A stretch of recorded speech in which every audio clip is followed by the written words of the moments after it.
Bem-vindos ao canal Cristianismo Libertário. No vídeo de hoje falaremos sobre o problema do mal. O mal existe. Não há dúvidas, né, de todas as tragédias, guerras, doenças que existem no mundo, a gente pode afirmar com certeza de que o mal existe. Epicuro é um filósofo grego do período helenístico. Ele viveu até o período de 270 a.C., até o ano de 270 a.C., e ele ficou conhecido pela incansável busca pela felicidade. Ele desenvolveu então aquela ideia do carpe diem, que aproveite o dia e viva o dia como se fosse o único, etc. Ele desenvolveu um paradoxo para tentar explicar, né, a incompatibilidade da existência do mal e a existência de Deus ao mesmo tempo. Então, o paradoxo de Epicuro, ele parte do pressuposto de que o mal existe. Então, sim. Então, o mal existe. Se o mal existe, será que Deus sabe que o mal existe? Se ele não sabe que o mal existe, então ele não é onisciente.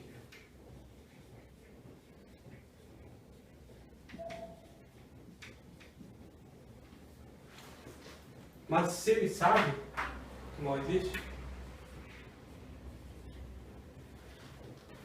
então, se o mal existe, se Deus não sabe que o mal existe, ele não é onisciente. Se ele sabe, então, Deus pode acabar com o mal? Se não, se ele não tem poder para acabar com o mal, ele não é onipotente.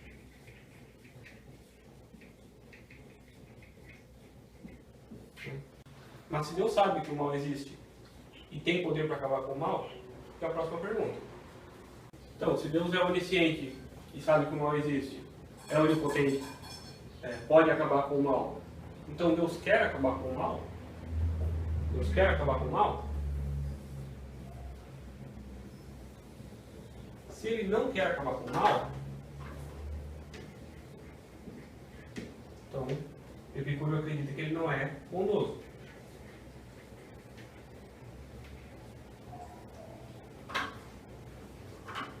Olha aí, se Deus sabe que o mal existe, Deus pode acabar com o mal, Deus quer acabar com o mal, qual que é a próxima pergunta? Então, por que o mal existe?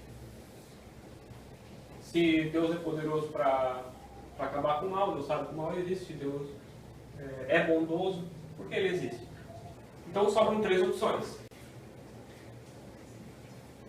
Para nos testar,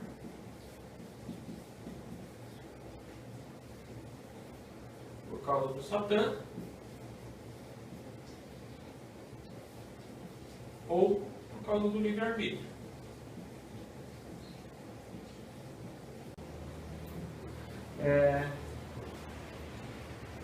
Mas se Deus é onisciente, ele não precisa nos testar, ele já sabe o resultado. Se Deus é onipotente e bondoso, ele poderia destruir Satã. Então sobra o livre-arbítrio. Então, se o mal existe por causa do livre-arbítrio, Deus poderia ter criado um universo com um livre-arbítrio, mas sem o mal? Se sim, se ele poderia, ele não é bondoso. Mas se não, se ele não pudesse, se ele não pode criar um universo com livre-arbítrio e sem mal, então ele não é onipotente. Então, Epicuro, chegando a essa conclusão de que, né, é impossível o mal coexistir com Deus, ele chega à conclusão de que Deus não existe. E isso tem baseado o ateísmo de muitos até hoje, e baseou inclusive a teoria dele de aproveitar o dia e se deixar levar pelas circunstâncias. Porém, tem várias. Essa conclusão deixa espaço para várias perguntas, né? Primeiro, a gente não pode concluir que se Deus poderia ter criado um universo com livre-arbítrio sem o mal, se ele decide fazer mesmo assim um mundo com livre-arbítrio e com o mal, ele não é bondoso, essa conclusão saltar direto para a conclusão. Muitos questionam essa questão pelo fato do argumento moral. Ou seja, Deus tem argumentos morais suficientes para criar, para permitir que o mal exista no mundo, junto com o livre-arbítrio. Essa explicação de que o mal existe por causa do livre-arbítrio, ela vem da ideia de que se você não tem a opção de escolher entre fazer o bem e fazer o mal, você só tem a opção de fazer o bem, então você não tem opção nenhuma, você não tem livre-arbítrio. Então a explicação é essa: se você permite, você tem opções, você tem a opção de fazer o mal. Então por isso que chega a essa conclusão de que o mal existe por causa do livre-arbítrio. Mas aí Epicuro tenta quebrar essa ideia que Deus poderia ter criado um universo com o livre-arbítrio e com o mal. A gente não sabe se Deus o poder de Deus ele é onipotente. Então a gente não pode concluir que se ele não criou esse mundo é porque ele não é onipotente, ou é porque ele não é bondoso. Ele tem a gente não consegue compreender todos os argumentos morais de Deus. Ele é infinitamente poderoso. Então a gente não simplesmente pode saltar para essa conclusão de que se ele poderia ter criado um mundo com livre-arbítrio e sem o mal, se ele não criou é porque ele não é bondoso. A gente não tem como tirar essa conclusão. Porém, eu gostaria de abordar uma outra visão que poucos cristãos fazem, que é o argumento de Santo Agostinho, de que o mal, de fato, existe. O mal, para Agostinho, é, na verdade, a ausência do bem. Então, o mal não existe em si. É como a luz existe, a escuridão não existe. A escuridão é a ausência de luz. O calor não existe. Quer dizer, o frio não existe. Ele é a ausência de calor. A vida, a morte é a ausência de vida. A cegueira é a ausência de visão.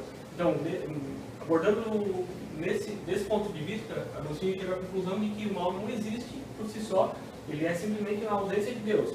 E que ele foi trazido ao mundo pelo pecado de Adão, de se afastar de Deus, de quebrar a aliança com Deus. E também tem ele traz à tona a questão de que Satanás, os anjos que se decidiram não mais adorar a Deus, usaram o seu livre-arbítrio para se afastar de Deus. Eles também, ao se afastar de Deus, eles se afastaram do bem máximo, do bem superior, do bem em si. E se afastando do bem em si, se torna um mal. Mas o mal em si, eles não são mal por natureza, eles são maus por não estarem no bem. Então, se considerarmos que o mal não existe, o mal simplesmente é a ausência de Deus, a gente também pode voltar para essa pergunta: Deus pode acabar com o mal?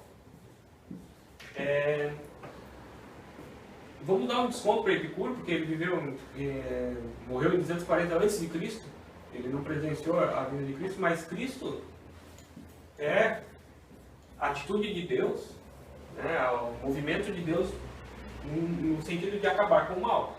Ele sim quer acabar com o mal, e pode acabar com o mal, ele só não acabou ainda.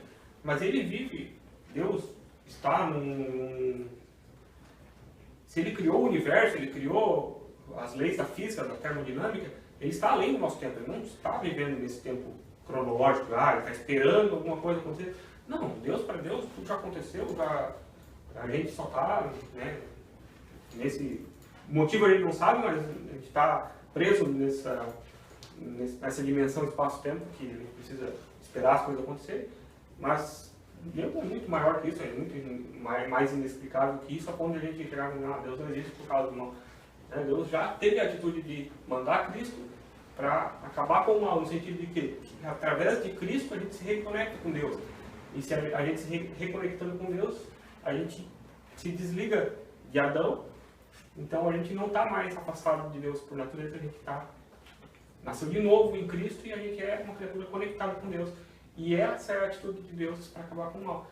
E o mal, né, vai chegar no ponto em que o mal não vai ter mais efetividade na Terra. As pessoas vão ser todas conectadas com Deus, de uma forma ou de outra.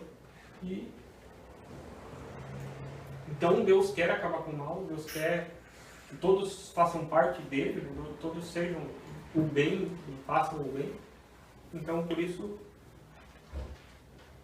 essa teoria de que o problema do mal é uma evidência de que Deus não existe, com essas afirmações, eu acredito que seja, pelo menos para os cristãos, suficiente para convencer de que Deus existe, de que Ele é bondoso, de que Ele é onisciente, de que Ele é onipotente. Então, esse paradoxo de Epicuro é uma falácia, ele não se sustenta, ele é uma teoria furada.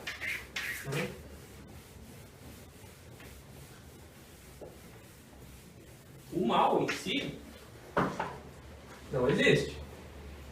O mal é a ausência de bem. Assim como eu falei, a escuridão é a ausência de luz, a morte é a ausência de vida, o frio é a ausência de calor. O mal é a ausência de bem. E o bem supremo é Deus. Ele tomou sim uma atitude para acabar com o mal, para suprir essa ausência, para preencher esse vazio do mal. Ele enviou Cristo. Cristo é a atitude de Deus com relação à humanidade. Ele envia seu Filho para salvar a humanidade e reconectar, né, com o homem a Deus e com isso acabar com o mal, né, transformar as pessoas em bem. O mal não existe, o mal é a ausência de bem. Então é isso. Muito obrigado pela sua atenção e até o próximo vídeo. Graça e paz.